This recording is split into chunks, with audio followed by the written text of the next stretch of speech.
తెలంగాణ రాష్ట్రంలో ఉప ఎన్నికలు రాబోతున్నాయని రాజ్యసభ సభ్యుడు కె లక్ష్మణ్ సంచలన వ్యాఖ్యలు చేశారు.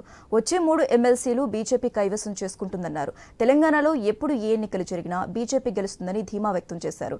టీచర్స్, ఉద్యోగుల, విద్యార్థుల సమస్యలపై బీజేపీ పార్టీ నిరంతరం పోరాటం చేస్తుందన్నారు.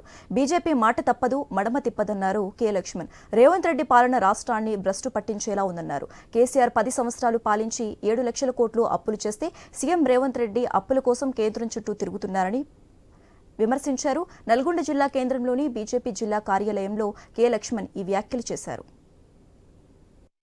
3 రాష్ట్రాల్లో మరి తుమ్మితే ఊడిపోయే ముక్కుల హిమాచల్, కర్ణాటకలో, తెలంగాణలో ఈ ప్రభుత్వాలు కొనసాగుతాయి.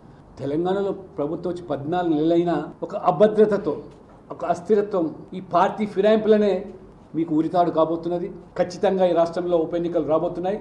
ఆ ఉప ఎన్నికల్లో ఇవాళ మీకు తెలంగాణ ప్రజలు కర్రు కాల్చి వాత పెట్టడానికి సిద్ధంగా ఉన్నారు. రేవంత్ రెడ్డి గారు పూర్తిగా ఈ ప్రభుత్వం ఈ పని అయిపోయింది. తెలంగాణ ప్రజలు అతీతం కాదు, తెలంగాణ అతీతం కాదు. ఇప్పుడు మినుకు మినుకుమని 3